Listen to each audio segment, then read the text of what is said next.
Então vamos para a palavra de Deus.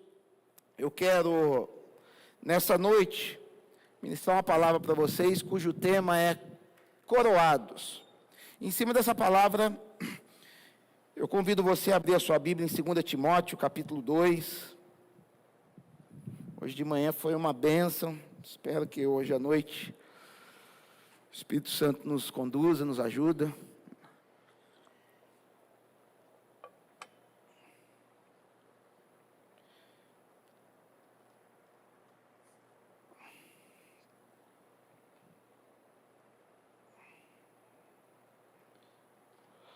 Segunda Timóteo, capítulo 2, vai dizer assim: Tu, pois, filho meu, fortifica-te na graça que está em Cristo Jesus.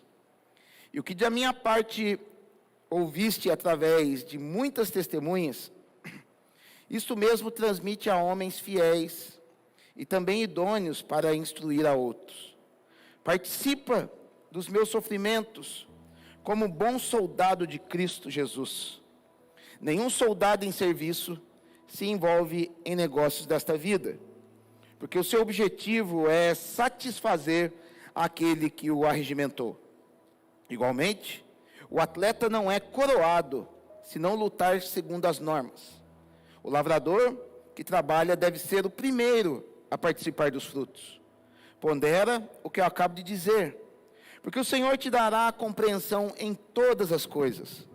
Lembra-te de Jesus Cristo, ressuscitado dentre os mortos, descendente de Davi, segundo o meu evangelho, pelo qual estou sofrendo até algemas, como malfeitor.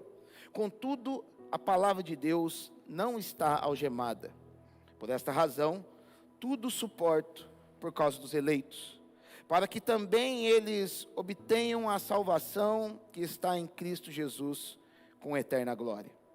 Fiel é esta palavra. Se já morremos com Ele, também viveremos com Ele.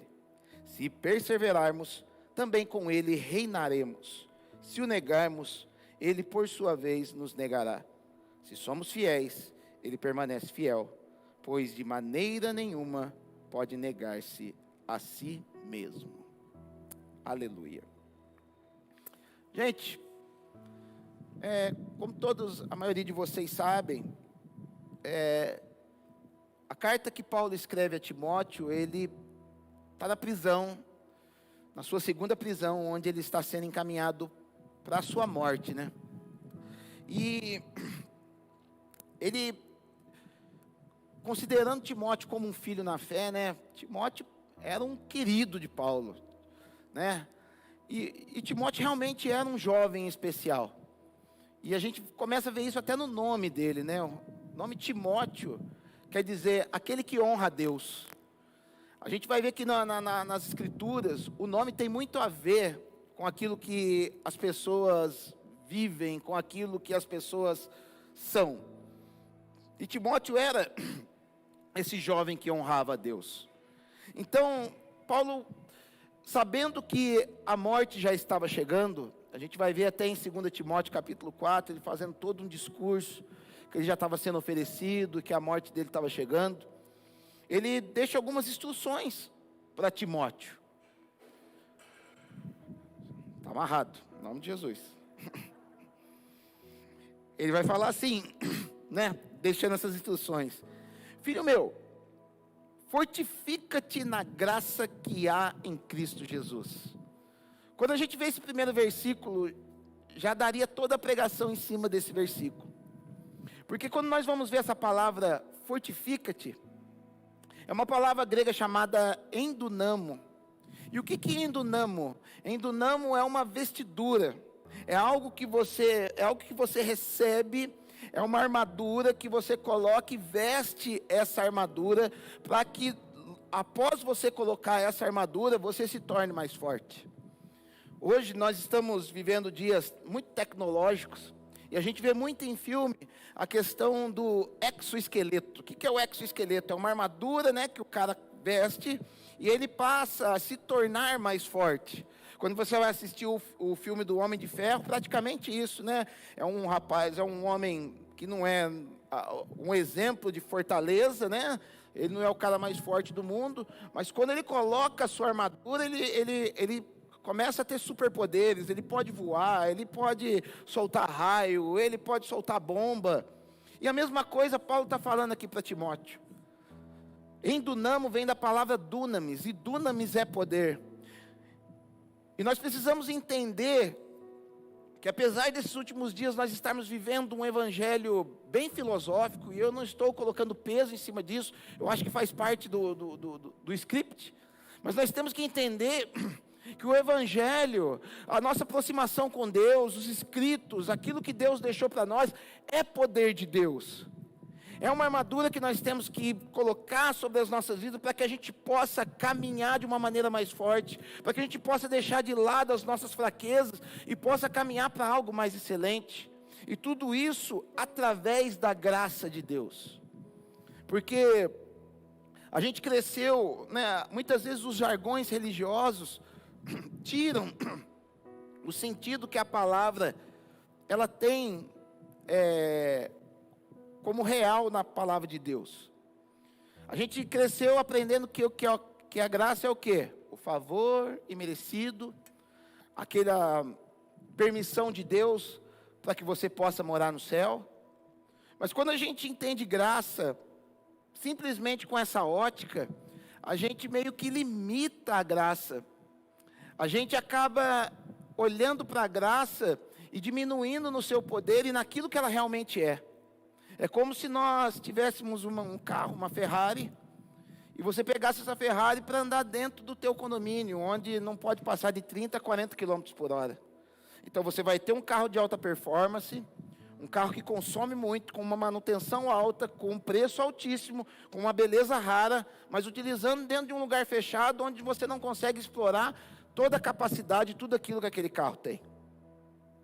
Porque ele vai falar assim, ó, fortifica-te naquilo que você recebeu de mim, que num primeiro momento nós vamos chamar de graça salvadora, mas a graça não se limita somente a uma salvação para que você vá para o céu. A graça ela avança no sentido de ser uma graça santificadora. A partir do momento que eu recebo a salvação, eu começo agora a fluir numa graça que me santifica, numa graça que vai tirando os velhos conceitos, que vai tirando o pecado da minha mente, e vai fazendo de mim e de você uma pessoa cada vez mais santa.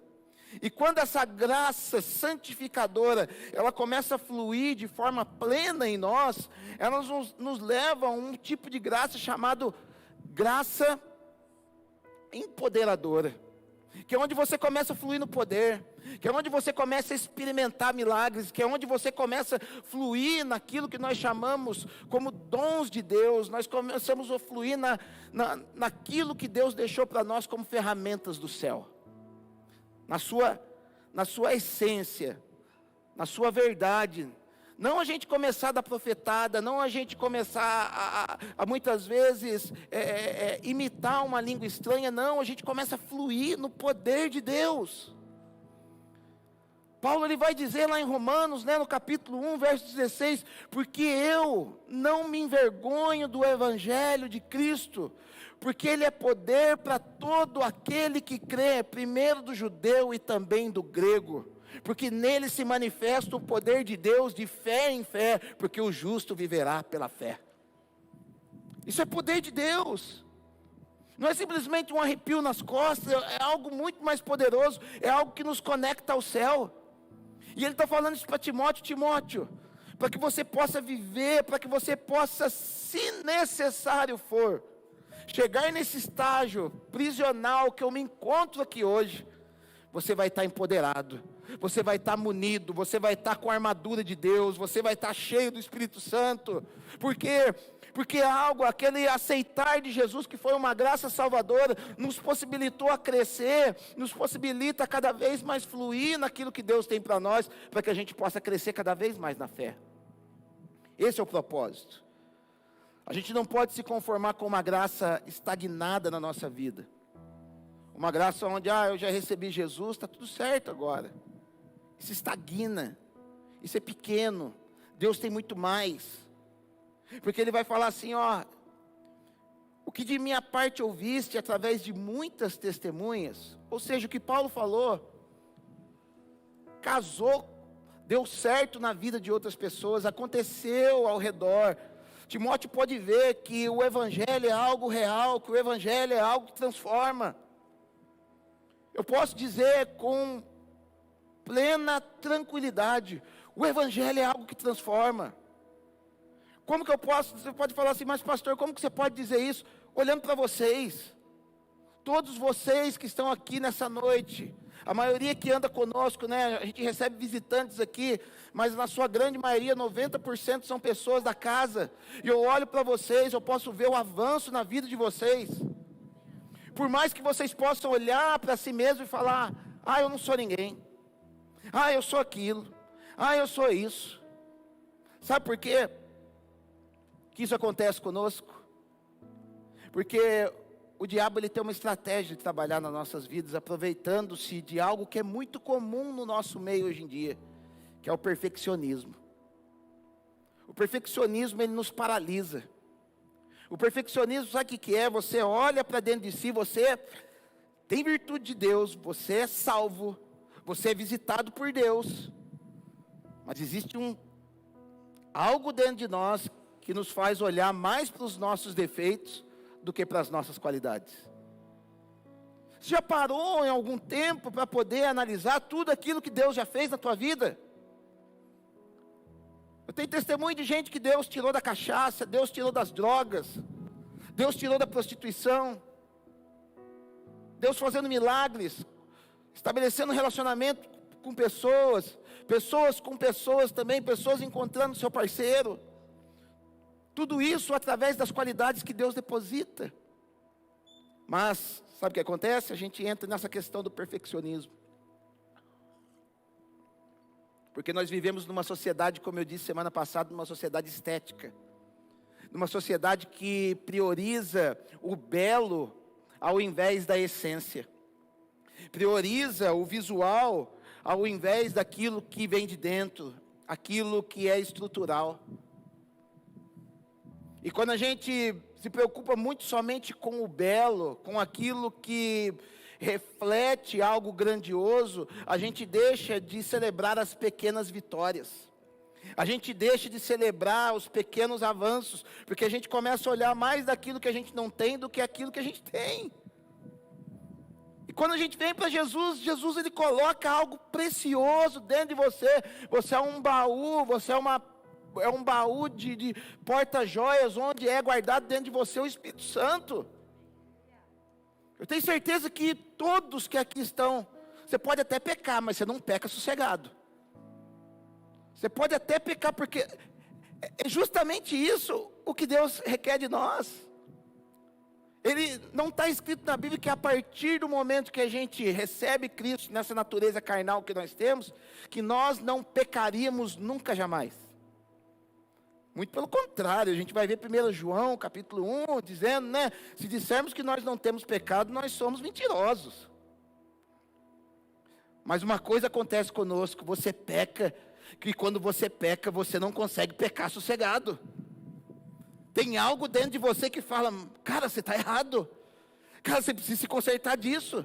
Cara, não é essa vida que eu tenho para você. Existe um incômodo dentro de nós que nos incomoda quanto ao pecado, porque é sinal que Deus já instalou algo dentro de nós. É sinal que algo de Deus já foi depositado no nosso coração. E ele fala assim, o que você aprendeu de mim, transmite a outros. E o que você tem transmitido a outros?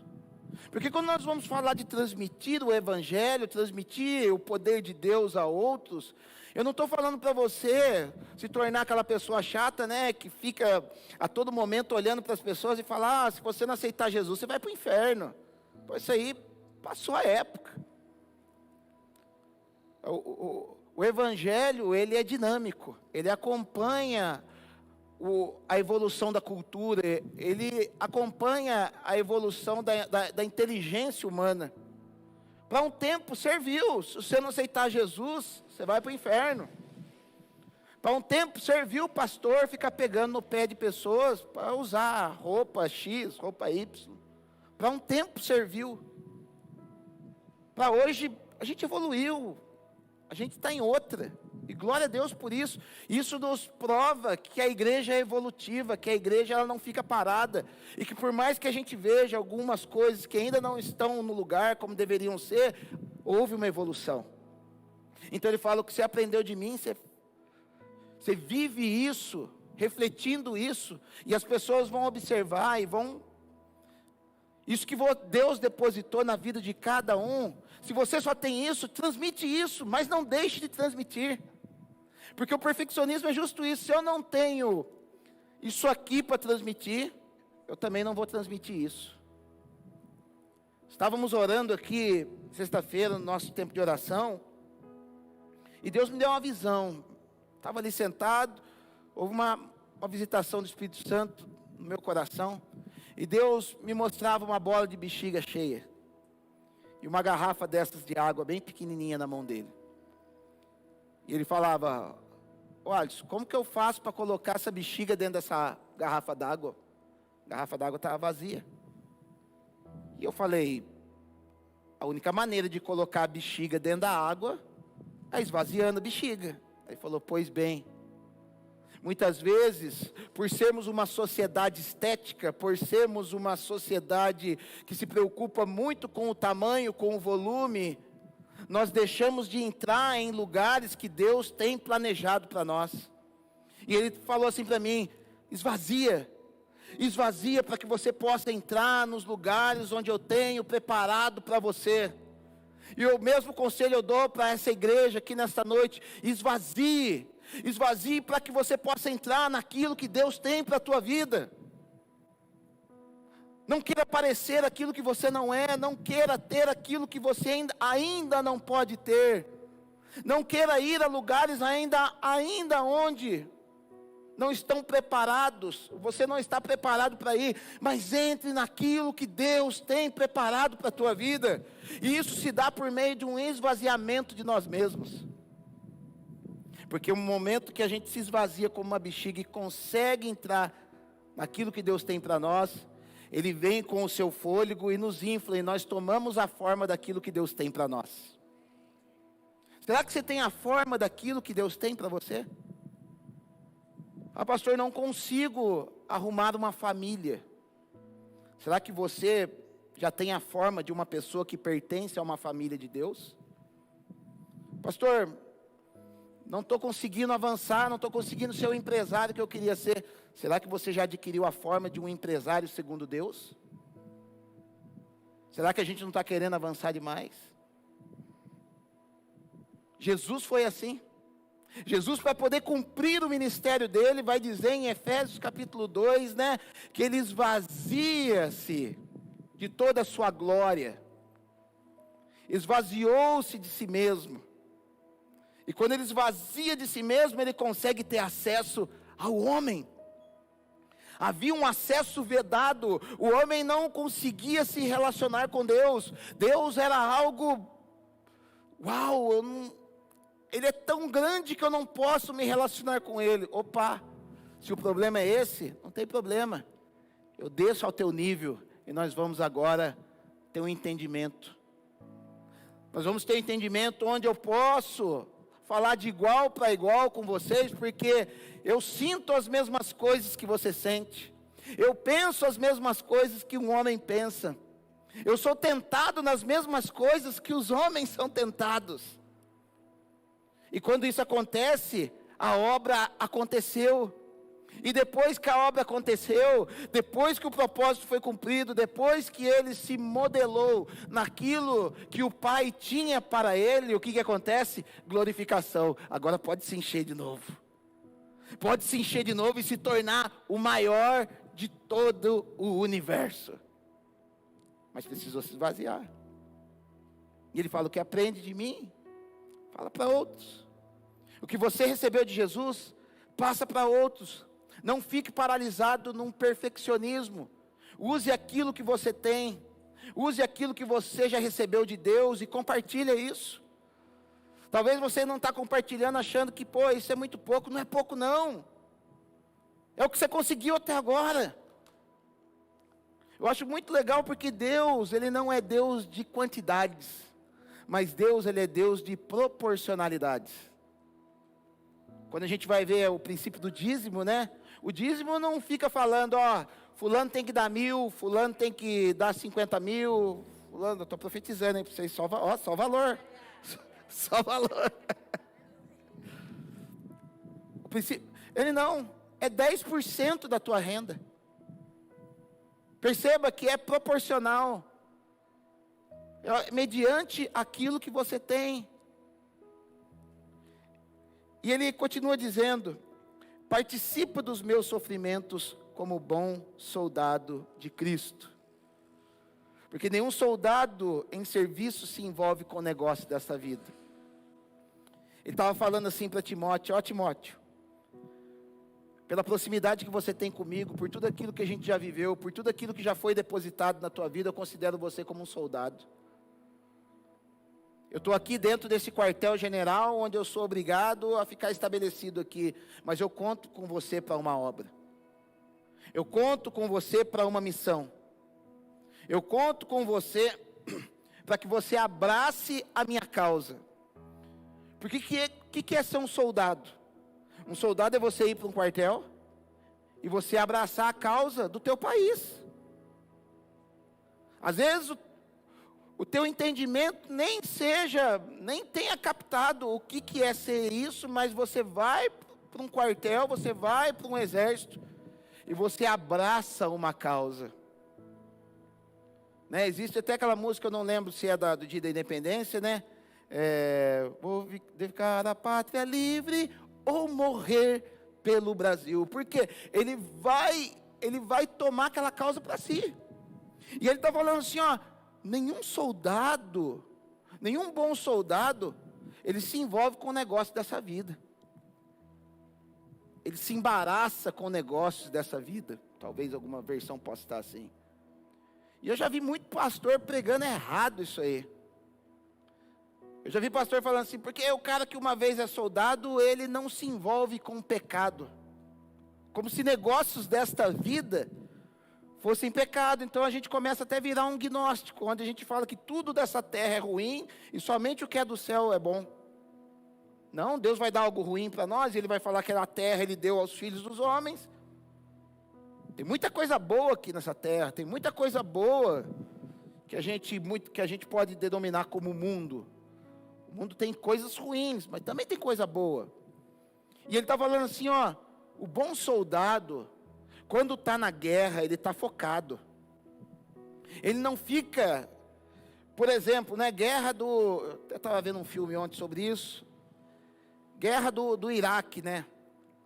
Imagina, na época não tinha celular, mas vamos supor, o cara está lá no meio da guerra, o chumbo correndo solto, bomba para cá, míssil para cá, e o cara com o celular dele, deixa eu ligar para minha casa para ver se o meu pagamento caiu na conta. Deixa eu ligar para minha casa para ver se meus filhos estão bem. Perceba, são coisas lícitas. São coisas relevantes. Mas o que Deus está falando aqui conosco? Quando você estiver numa missão, foca na missão, que o resto cuido eu. Nenhum soldado, ele vai dizer aqui, nenhum soldado é em serviço, porque quando você assiste os filmes de guerra para você ver, você vai ver que os soldados, eles iam 3 meses, 2 meses para a guerra, e depois voltavam 1 mês para ficar em casa. Então ele está falando, não é toda hora que você é soldado, não é toda hora que Deus te dá uma missão. Deus vai te dar uma missão e depois Ele vai te dar uma folga. Mas quando você estiver em serviço, não se envolve com o negócio dessa vida. Para quê? Para você agradar aquele que o chamou. Porque quando Ele te chamou para você focar naquilo que é dele. E Ele está falando, Timóteo, na hora que você estiver no serviço, foca nisso. Porque eu considero você como um bom soldado. E ele faz essa analogia justamente, ele faz uma comparação entre o soldado e o atleta. Porque ele diz assim, né? Igual o atleta, ele não é coroado se não lutar segundo as normas. E aqui eu gostaria de perder um pouquinho mais de tempo com vocês. A palavra atleta na Bíblia é a mesma palavra para competidor, né? E é uma palavra chamada agonizomai, que vem de agon, que vem de agonia. Sabe quando você tem uma agonia, vem justamente da figura do atleta. Porque o atleta, aqui nós estamos falando de um conceito de Olimpíadas gregas.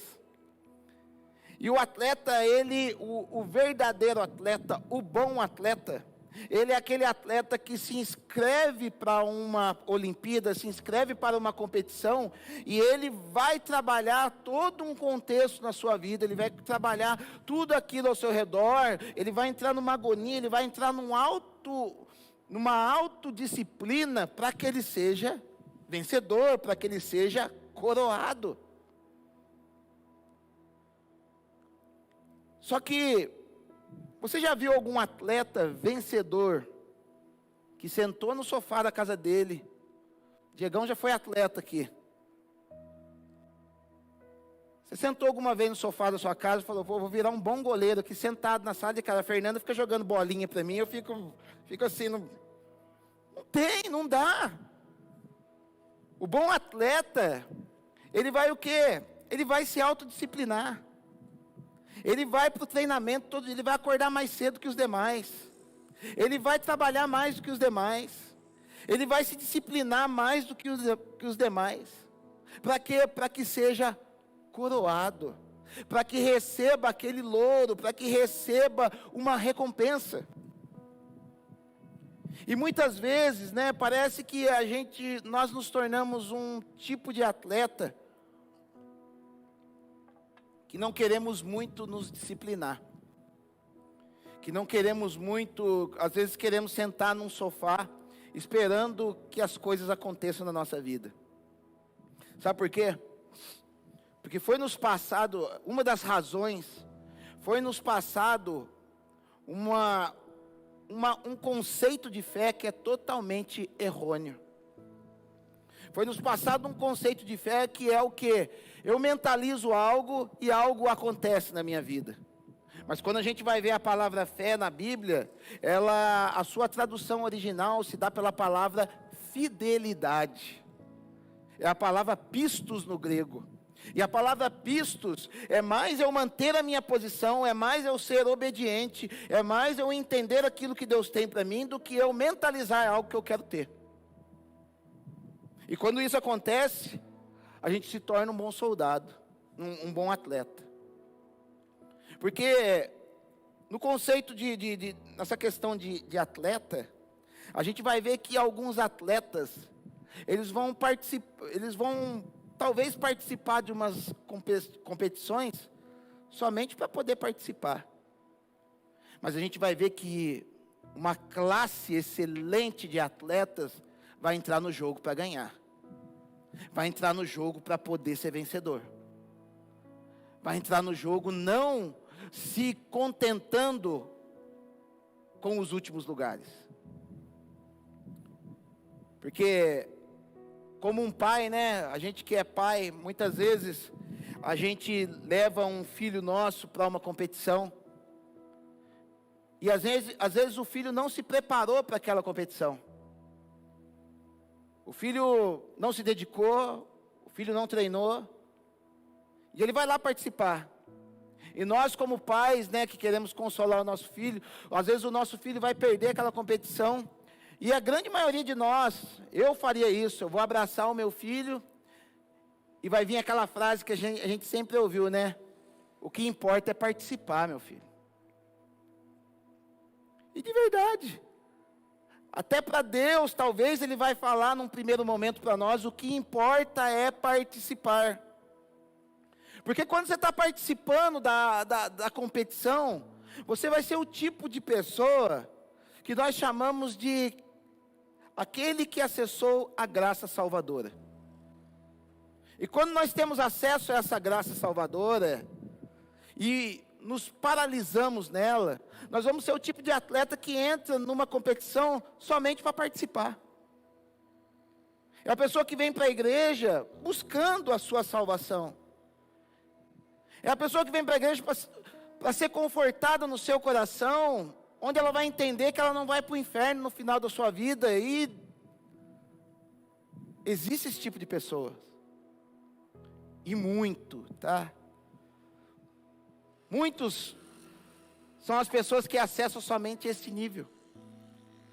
Mas o que Paulo está falando aqui, ele está instigando Timóteo a falar: cara, eu não quero que você seja esse tipo de atleta, que não seja esse tipo de pessoa, que viva somente no nível da salvação. Eu estou te chamando para um nível especial. Eu estou chamando para que você seja o pelotão de elite do atletismo, para que você seja coroado. Quando a gente, vou dar um exemplo para vocês, quando a gente está chegando no final do ano, e logo eu não sei se vai ter esse ano, eu acredito que não vai ter, mas todo ano tinha a São Silvestre. Então muitas pessoas vão participar da São Silvestre. E a gente, quando a emissora está transmitindo a São Silvestre, de cara, a gente já consegue ver quem que vai somente participar da corrida e quem que está ali lutando para poder ganhar o prêmio. Então quando você vê na São Silvestre, está lá aquele mundaréu de pessoas. Aí lá tem o Batman, tem o Homem de Ferro, tem o Chaves, né? Estão tudo pulando lá. Aí a Globo passa lá e o cara tem uns que até que tá tomando cerveja ali. A turma tá pulando. Cara, esses caras você já vê que não vai ganhar. Ele está ali somente para poder falar: eu participei da São Silvestre. É o cara que vai chegar com 4 horas de corrida. É o cara que vai chegar como retardatário, porque ele está ali para poder falar: eu participei da São Silvestre. Mas a gente vai ver que daqui a pouco a câmera vira. E quando a câmera vira, a gente começa a ver quem? Os quenianos. E o queniano está lá, na boa, fazendo aquecimento dele, sem fazer festa para a câmera. Ele está ali, você vai ver o cara é magrinho, cheio de músculo. Por quê? Porque ele se dedicou o ano inteiro para poder vencer a São Silvestre. Ele deixou de comer algumas iguarias. Ele foi aquele que foi no aniversário e tinha brigadeiro rolando. Ele não foi aquele cara que dava uma passada para pegar um brigadeiro escondido. Ele pegava um e ia comendo de pouquinho. Por quê? Porque ele tinha que se disciplinar. E quando começa a corrida, né? Pior ainda. O Batman, o Chaves, vai tudo na frente. E o queniano lá atrás. Na boa. Só que ele vai mantendo o ritmo dele. Por quê? Porque ele é treinado. Ele tem o negócio sob controle, ele tem a bola no pé. Ele sabe o que ele está fazendo, ele é maduro naquilo que ele faz. E o que acontece? O Chaves, a galera vai mais dar 10 minutos. O Chaves, o Homem de Ferro, perde os poderes deles. A fantasia já vira ao contrário, já o negócio já fica tudo zoado. Mas o queniano, e no final, esse queniano, ele só abre os braços dele e rompe aquela faixa e ganha o prêmio. É isso que Deus está falando para nós nessa noite. Está na hora de nós sermos o pelotão de elite de Jesus. Está na hora da gente deixar de ser o Chaves. Está na hora da gente deixar de ser o Thor. Está na hora da gente deixar de ser a galera do Oba-Oba da São Silvestre. E Deus está nos chamando. Eu chamei vocês para serem os quenianos da São Silvestre. Mas para isso, a gente vai ter que entrar no nível da graça salvadora para acessarmos a graça empoderadora. A graça que concede poder.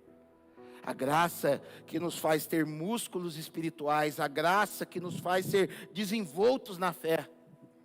E para que isso possa acontecer, nós vamos ter que andar conforme as regras. Porque ele vai falar assim: igualmente o atleta não é coroado se não lutar segundo as normas, segundo as regras. O que ele está dizendo aqui? Que existe o atleta que não é coroado, e que não anda segundo as normas. Mas o atleta que se propõe a ser um atleta coroado, um atleta que se propõe a ser um atleta vencedor, Um atleta que se propõe ser o pelotão de elite da fé, ele é o atleta que anda segundo as normas. Mas que normas? O que é essa norma que ele está falando aqui? É a lei de Deus. É a lei que nos conduz, é a lei que nos baliza. E infelizmente nós vivemos um tempo da igreja onde há uma demonização da lei de Deus. Onde eles pegam um aspecto da lei para poder invalidar toda a lei. Até mesmo dentro da igreja. Ah, a graça não salva ninguém. Realmente a graça não salva ninguém. A graça não salva ninguém.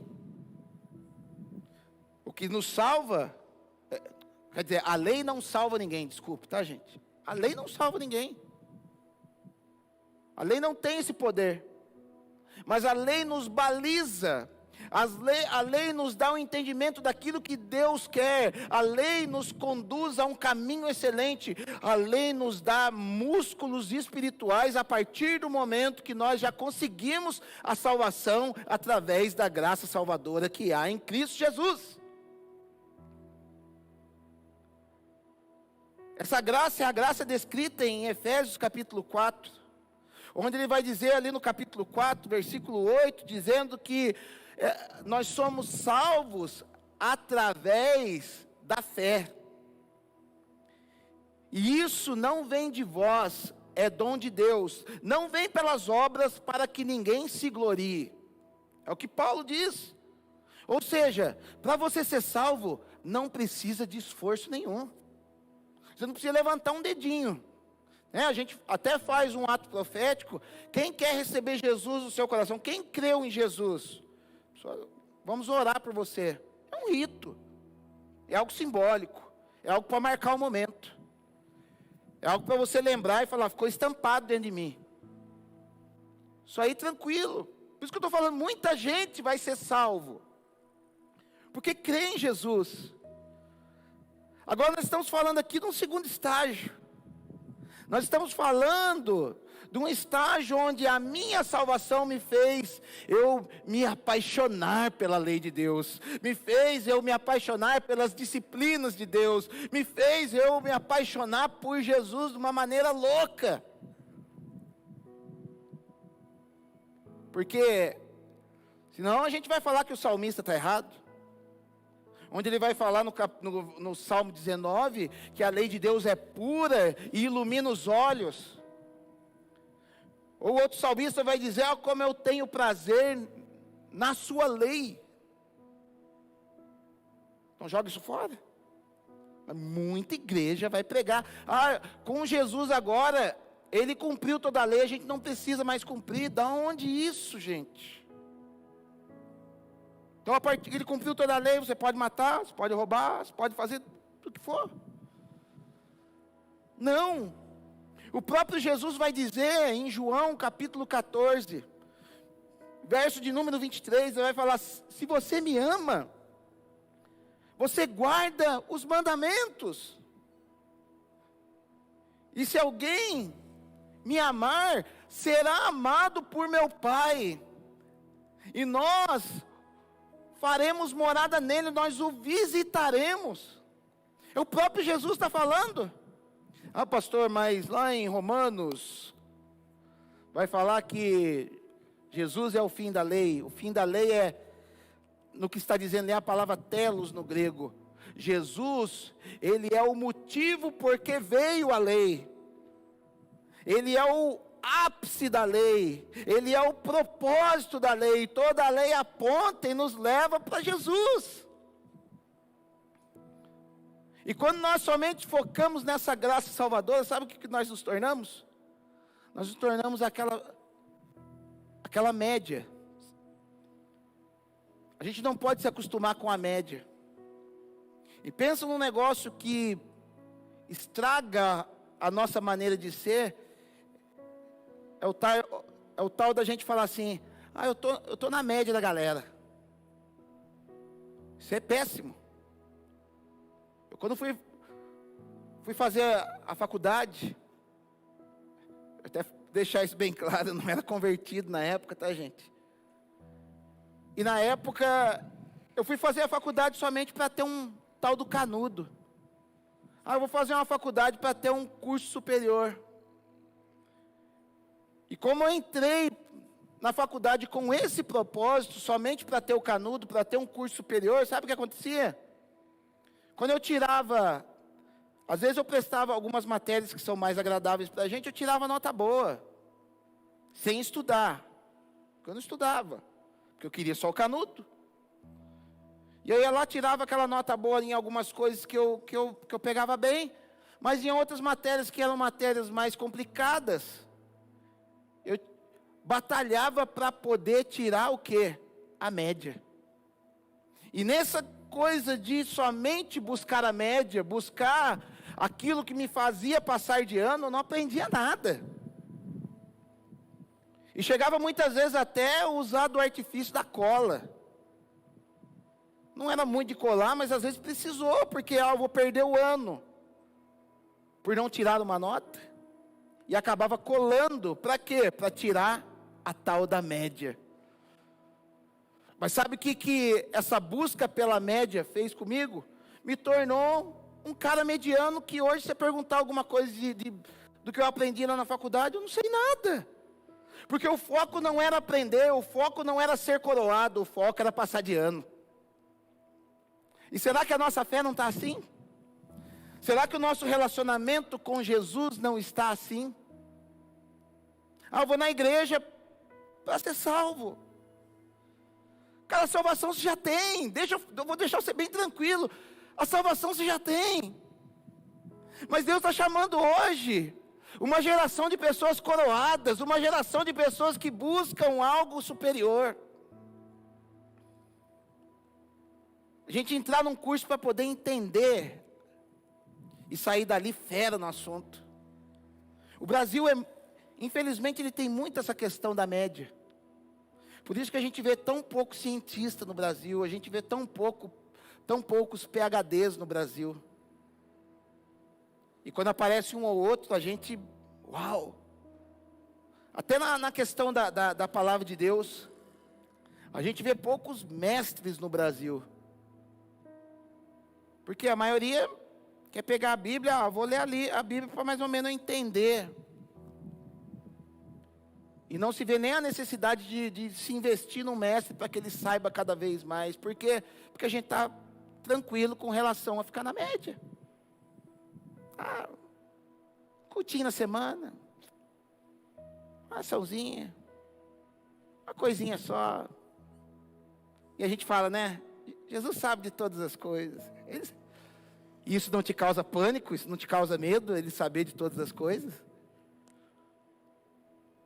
Ele está nos chamando como atletas excelentes, para que a gente possa ser essa geração acima da média, essa geração que faz com excelência, essa geração que ama Jesus em intensidade. Quando a gente vai ver, o próprio Jesus, dentro dos apóstolos, né, dentro dos seus discípulos que andavam com ele, tinha gente ali que era amigão de Jesus, e estava tranquilo com relação a ser a galera da média. Quer que eu dê um exemplo para você? Pedro. Pedro era esse cara. Andava com Jesus. Viu os maiores milagres de Jesus. Viu Jesus transfigurado. Mas era um cara que antes de receber o poder do céu, era um cara que se contentava a andar na média. E o cara que anda na média, ele não consegue amar Jesus, porque o amor por Jesus é refletido na obediência à palavra. A gente pode até falar que a gente ama Jesus, mas se eu não obedeço à palavra de Deus, se eu não sou fiel à lei de Deus, se eu não sou apaixonado pela lei de Deus, são só palavras. Tanto é que quando Jesus morre, lá em João capítulo 21, ele chama Pedro para um particular. Mas pastor, Jesus andava com Pedro, levava Pedro para os maiores lugares, tal, ele estava ali entre os três, e Pedro não amava Jesus? Não. Jesus tinha afinidade com Pedro. A gente tem que entender uma coisa é amar a nível de obediência, outra coisa é a gente ter afinidade. Afinidade é eu achar o cara legal, eu achar o cara agradável. Mas a aliança só dá por meio da obediência e do amor genuíno. Por exemplo, eu posso me casar com a minha esposa, mas sem amá-la o suficiente a ponto de fazer uma aliança com ela. Quantos casamentos que foram feitos baseados somente em algo superficial, que são somente casamentos, mas não são uma aliança de vidas. Porque casamento é eu morar junto na casa com uma pessoa sem ter compromisso nenhum com os gostos daquela pessoa, com as necessidades daquela pessoa, com os defeitos daquela pessoa. Isso é casamento. Por isso que muito casamento está dando errado. Mas o que Deus tem para o ser humano, porque perceba, lá atrás não existia casamento, onde o cara ia no cartório e assinava documento lá, não.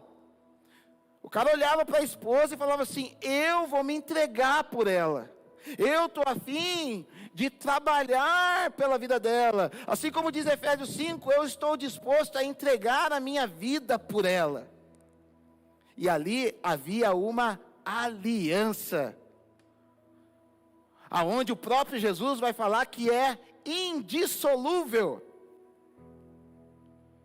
Os casamentos de hoje em dia vai separar mesmo, porque não é uma aliança indissolúvel. É diferente. Então Jesus, ele chama Pedro naquele dia, Jesus já ressurreto, e ele faz uma perguntinha para Pedro, né? Pedro, você me ama? Aí ele, infelizmente a tradução nossa é muito ruim. A tradução aí vai estar escrito: tu sabes que eu te amo. Mas o que está escrito ali no grego é: tu sabes que eu te filéu, tu sabes que eu gosto de você. Tu sabes que eu não tenho uma aliança contigo a ponto de entregar a minha vida para você. Tu sabes aquilo que eu fiz lá atrás, eu não consigo avançar além disso. Mas Jesus não estava fazendo aquilo para acusar Pedro, não. Estava fazendo aquilo para sarar Pedro. Está falando: cara, eu sei a tua condição. Eu sei que hoje você é assim, mas eu vou levar você para um nível maior. Talvez você pode ter entrado hoje aqui e falar: Senhor,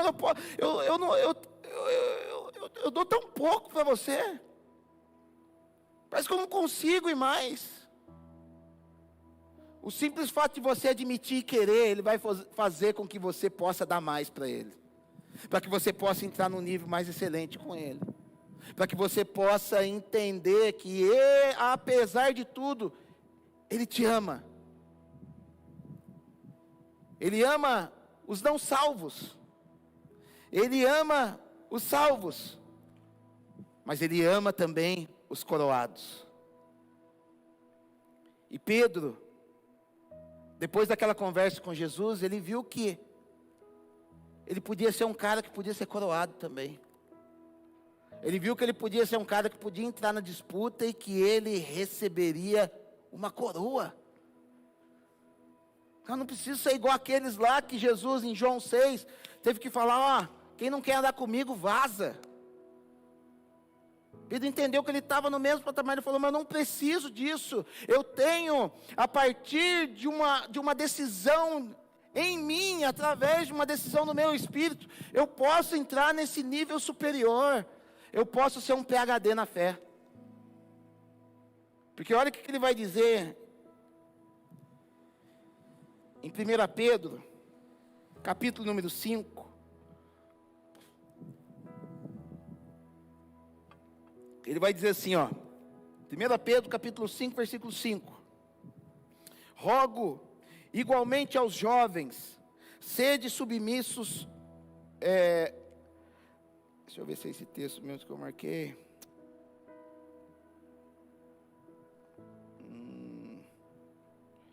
Desculpa, gente, só um momentinho. Acho que eu marquei o texto errado.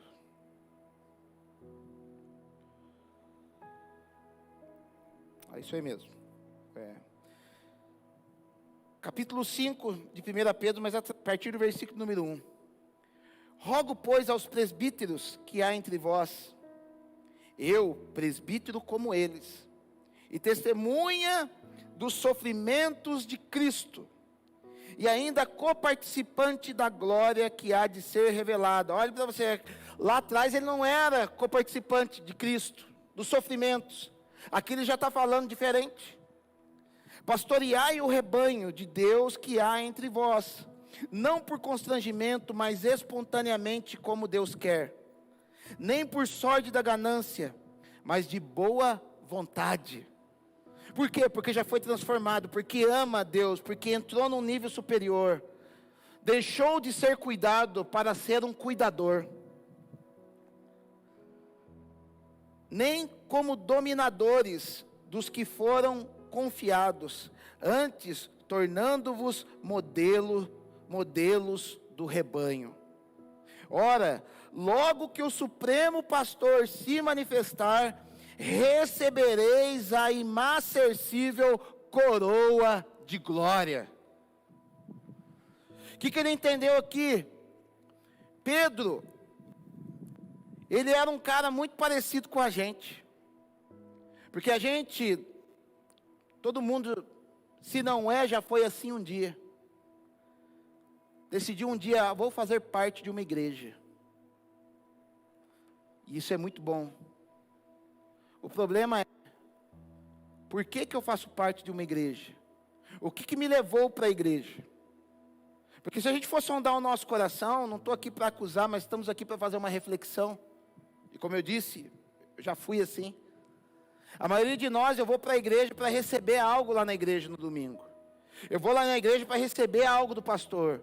Eu vou lá na igreja para receber algo dos irmãos. E por isso que muitas vezes a pessoa que às vezes não é, entre aspas, bem servida dentro da igreja, ela vai procurar uma igreja melhor. A salinha, a salinha, calma. O culto infantil aqui é muito fraquinho. A sala lá, feia, não tem ar-condicionado para o meu filho e tal. Vou procurar uma que tenha. A igreja aqui é lá no bairro tal, X. Pô, lá para mim é ruim. Perceba que sempre, quando a gente vai sondar o nosso coração, a gente veio para ser servido. Agora eu pergunto para você, aonde na Bíblia está esse modelo de igreja? Onde a gente veio para ser servido? Não, uma igreja eu venho para acrescentar com os meus dons. Eu venho para acrescentar com a minha capacidade. Eu venho para poder tapar uma lacuna que está aberta dentro desta comunidade. Porque se você entra numa igreja esperando receber alguma coisa, deixa eu te falar, você vai se frustrar pra caramba. Porque tem dia que talvez você vai receber alguma coisa. E às vezes tem lugares aí que vão até falar algo para você, fazer uns paranauê, para você pensar que você está recebendo. Pô, recebi um negócio lá. Não estou falando que todo lugar é assim, mas existe muito disso. Recebi lá um negócio, só que na segunda-feira não acontece. Na terça não acontece. Só que você se frustrou porque você veio buscar. Mas quando você entra verdadeiramente para conquistar uma coroa, você vem para dar. E quando você vem para dar, você se satisfaz em Deus, porque você põe em prática aquilo que Deus depositou dentro de você. Não há coisa melhor para um atleta do que ele cumprir o seu propósito. Os praticantes aqui de academia, né? Eu vejo às vezes algumas pessoas falando, nossa, que gostoso que é a academia e tal. Cara, para a maioria não é não. A Ana já, para a maioria não é não. A gente vai porque a gente precisa. A gente vai porque a gente gosta de comer, né? A gente gosta de dar uma abusada. Lógico, tem algumas pessoas que vão adorar isso. Mas qual que é o propósito da academia? Eu vou lá, eu ponho em prática aquilo que Deus me deu, eu exercito o templo que Deus me deu, aquilo vai fazer com que eu exerça força, vai fazer com que saia suor, vai ser difícil, vai ser chato, mas depois que termina aquilo lá, você entra dentro do seu carro, você fala, cumpri a missão. Faz igual a maioria, né? Tá pago. Não é o tá pago? E esse tá pago, o que é? Que gostoso, foi ruim, mas agora isso traz prazer, isso traz um descanso que eu estou fazendo aquilo para qual eu fui projetado para fazer. Porque Deus não criou perna e braço em ninguém para a gente ficar parado. Deus pôs perna e braço na gente para a gente se movimentar. O homem abandonou o movimento, engordou. Então a gente faz um retorno às raízes para a gente se movimentar de maneira artificial para poder compensar a nossa vida. Sabe? Às vezes nós reclamamos que estamos abatidos. Reclamamos que estamos desanimados. E uma grande reclamação, quase que geral das pessoas é: como eu ando cansado, né? Esses dias de loucura que nós passamos, né? Desde lá do começo do ano. Como isso nos cansou. E perceba, cansou onde na maioria das vezes nós trabalhamos menos. Então perceba que o nosso cansaço não é físico. Porque a gente trabalhou menos. A gente vive numa sociedade hoje onde a maioria tem carro, quem não tem carro tem Uber, quem não tem Uber tem motinho. Quem tem motinho tem bicicleta. Mas você vê que quando eu vou conversar com meu pai, com meus avós, eles falam que carro, há 50 anos atrás, só tinha quem era rico. Hoje todo mundo tem seu carrinho. Vai lá, pega o carnezão lá e vai embora. Uma motinho. Então perceba que não é cansaço físico hoje, comida, entrega em casa. Preciso ver o preço de algo, não preciso ir na loja, eu entro aqui, vejo o preço que é, tranquilo.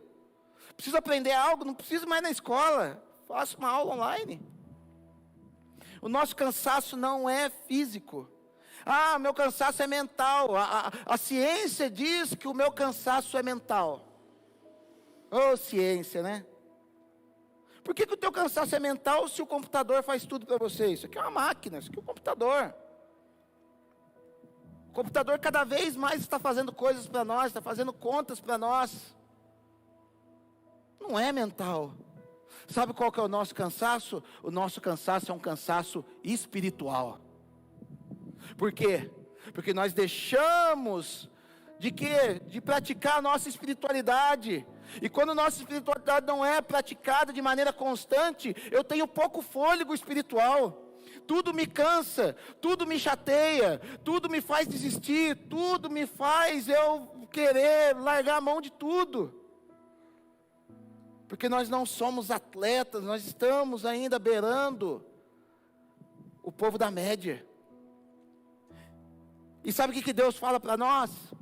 Se aproxima de mim, se aproxima de Jesus, porque Jesus vai falar assim, ó: vinde a mim todos que estáis cansados e sobrecarregados, que eu vos aliviarei. Tomai sobre mim o meu jugo e aprendei de mim, que sou manso e humilde de coração, e encontrarei descansos para a vossa alma. A alma que Jesus está falando ali no sentido de espírito. A gente precisa se aproximar mais de Jesus, tomar o jugo de Jesus, para que esse descanso venha a nós. Só que ensinaram para a gente que é, você descansa quando você não faz nada. Não, no projeto espiritual você descansa quando você gasta o seu tempo, quando você se desgasta a se aproximar cada vez mais dele. Aí você cria força espiritual. Ele vai dizer assim no texto para Timóteo, lá em 2 Timóteo capítulo 2. Ele vai falar assim: se morrermos com ele viveremos. Salvação. Você morreu, não faz, agora eu não bebo mais, agora eu não fumo mais, agora eu não uso mais droga. Ali. Morreu por algumas coisas principais. Nível de salvação. Mas ele dá um outro nível dizendo: se com ele perseverarmos, com ele reinaremos. Está na hora, Deus nos chama a sermos homens e mulheres que reinam em vida, que reinam no mundo espiritual, que não toma mais couro de Satanás, que não toma mais couro da vida. Sabe por quê? Porque você já recebeu a coroa da vida. Mas para isso, como que eu faço para conseguir? Persevera. E perseverar vai exigir esforço. Eu tenho medo do que acontece aí. Por que eu tenho medo do gospel que rola hoje em dia? Porque eles vêm com uma mensagenzinha assim: se você tem que se esforçar com algo na fé, é sinal que Deus não está no negócio. Porque a graça não nos dá, não é mais para se esforçar. Ah, mano. Para. O próprio Pedro vai dizer assim: esforçai-vos diligentemente, para que você possa entrar no céu, para que abram amplamente as portas do céu para a tua vida. Esforço.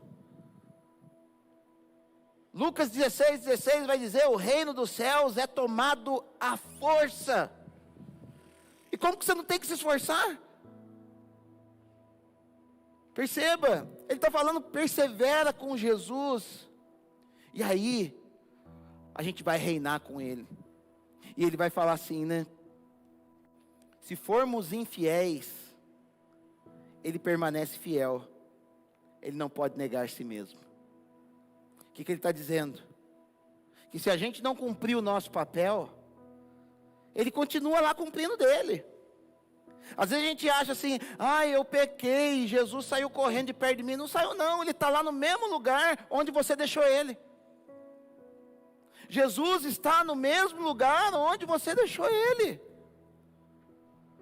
Sabe, até eu pus esses dias no Instagram, gente, eu não sou um pastor normal, tá? Essa igreja não é uma igreja normal. Porque a igreja normal, como ela espera, o membro vem esperando ser servido, ele aqui talvez não encontre algumas coisas. Porque às vezes o camarada, ele some da igreja. E daí o líder vai atrás, outro vai atrás. Só que eu estou cuidando dos líderes. E daí, depois de 4 meses, a pessoa dá um sinal de vida. E sabe o que ela fala? Eu fui embora porque o pastor não veio atrás de mim. Cara, a igreja continua aqui. Nós continuamos aqui. A igreja continua na Avenida Capitão Amado Toledo Cortez, 180, São Gonçalo. A pessoa sabe o caminho. O líder procurou aquela pessoa. O que ela está querendo mais? Nós estamos aqui. Nós permanecemos fiéis. Eu não vou mudar o nosso aspecto. Não vou mudar a nossa capacidade, a nossa vontade de ajudar. Mas eu não tenho como ir para uma pessoa que saiu deliberadamente para falar: e daí, por favor, volta lá. Jesus não fez isso. Teve um jovem rico que chegou lá para Jesus.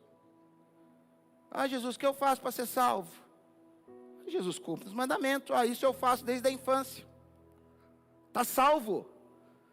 Está salvo. Não tem mais o que... Aí Jesus fala assim: então se você quer ser perfeito, a palavra ali é teleio, se você quer ser maduro, se você quer para um outro nível, se você quer ir para um pelotão de elite da fé, você vende os seus bens, dá aos pobres e siga-me. Mas isso é demais para mim. Beleza, cara, fica aí com a sua salvação, que eu preciso fazer a obra de Deus. Jesus não foi lá e falando: por favor, volte, vamos negociar aí, vende metade dos bens e vem, mas vamos ir. Não é falta de amor, é ser como Jesus é. Que às vezes a gente está querendo ser mais bonzinho do que Jesus. Percebe que às vezes a gente está querendo ser mais bonzinho que Jesus? Jesus está tratando com o cara lá, o cara é um endemoniado nas finanças dele. O cara é um endemoniado nas finanças, só faz besteira com as finanças. Aí o cara está lá todo chororô, né? O que aconteceu? O inimigo se levantou contra as minhas finanças. Aí o cara quer ser mais bonzinho que Jesus. Vamos dar um dinheirinho para o cara para ajudar ele. Cara, você não vai ajudar ele. Você vai piorar aquilo que ele está sendo tratado por Jesus. Deixou de amar? Não. Você está amando, Deus, Ele é Deus de disciplina. Ele é Deus que foca, que espera. Não que pessoas sejam salvas, mas que as pessoas sejam coroadas. Para finalizar, Apocalipse, capítulo de número 2, a partir do versículo número 8. Onde vai dizer assim a palavra de Deus: ao anjo da igreja em Esmirna escreve: estas coisas diz o primeiro e o último, que esteve morto e tornou a viver. Conheço a tua tribulação, a tua pobreza, mas tu és rico. E a blasfêmia dos que a si mesmos se declaram judeus e não são, sendo antes sinagoga de Satanás. Não temas as coisas que tens de sofrer. Eis que o diabo está para lançar em prisão alguns dentre vós, para ser dispostos à prova, e tereis tribulação de 10 dias. Se fiel até a morte, dar-te-ei a coroa da vida. Quem tem ouvidos, ouça o que o Espírito diz às igrejas. O vencedor, de nenhum modo, sofrerá dano da segunda morte. Jesus, ele fala de forma muito específica com essa igreja. Essa igreja de Esmirna quer dizer mirra amassada. E a mirra, para poder gerar cheiro, para poder cumprir o papel dela como algo que traz perfume, que traz, que servia até mesmo para embalsamar os mortos na época de Jesus, ela precisava ser amassada. E Jesus está falando assim com aquela igreja, dizendo assim, quem está falando com vocês é o cara que principiou tudo isso e que vai acabar com tudo isso. E é aquele cujo não é uma teoria, mas é aquele que esteve morto e reviveu. Ou seja, é aquele que sofreu, é aquele que esteve cara a cara com a morte e está aqui para poder falar com você hoje. Não é alguém que leu num livro sobre morte, não é alguém que teve um impacto na cabeça e teve uma experiência quando estava em coma no hospital, de uma experiência de quase morte. Não. Quem está aqui é aquele que provou, que chegou na boca do inferno, olhou cara a cara na morte e está falando com vocês. É alguém com propriedade para falar. Deus está querendo chamar cada um de vocês para que vocês sejam pessoas que tenham propriedade para falar do assunto.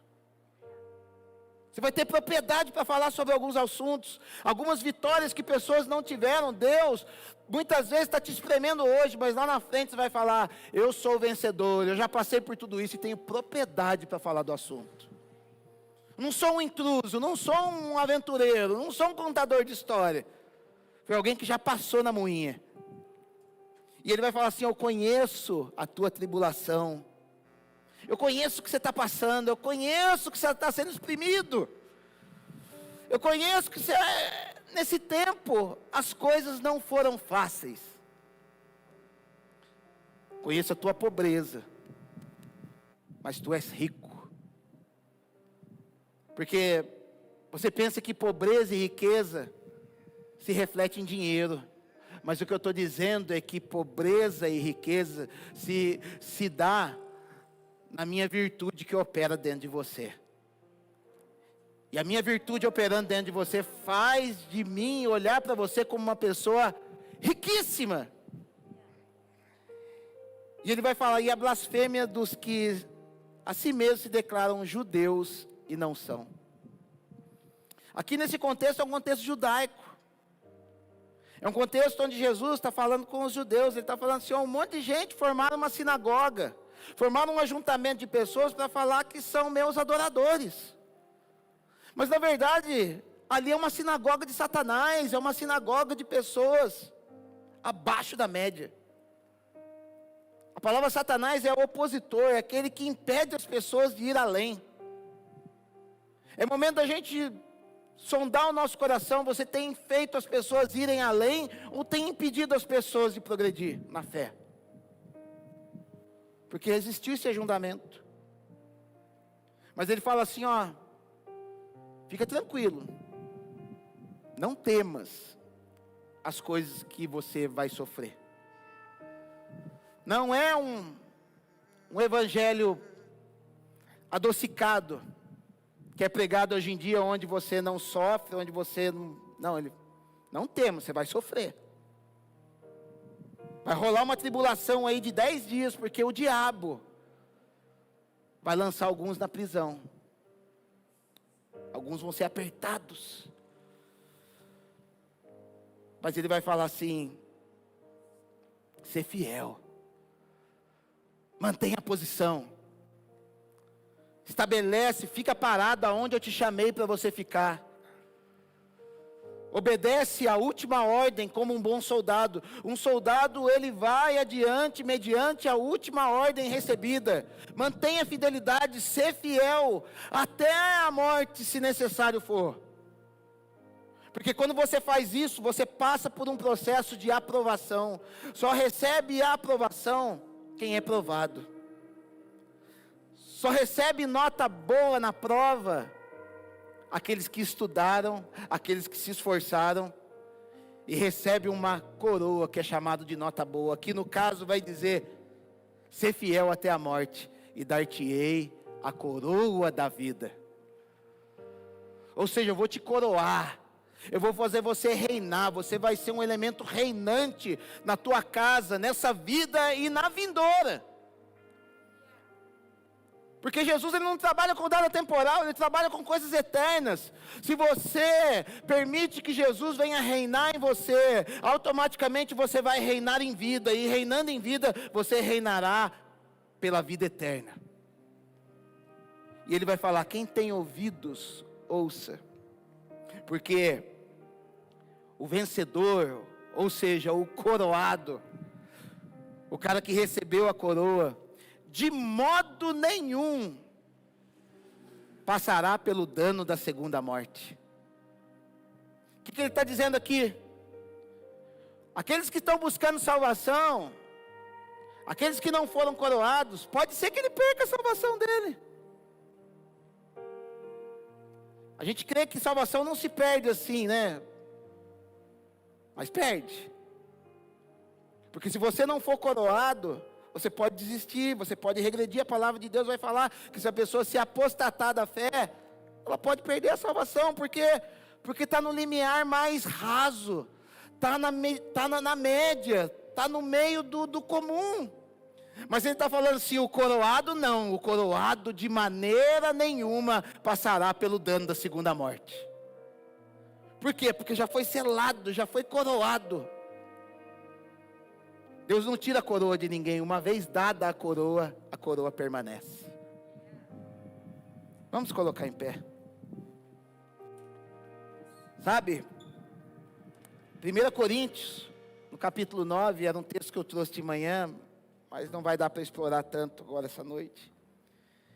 Ele vai falar que, no versículo 25, se eu não me engano, ele fala, não sabeis vós, que os que correm numa corrida, na verdade todos correm, mas só um leva o prêmio.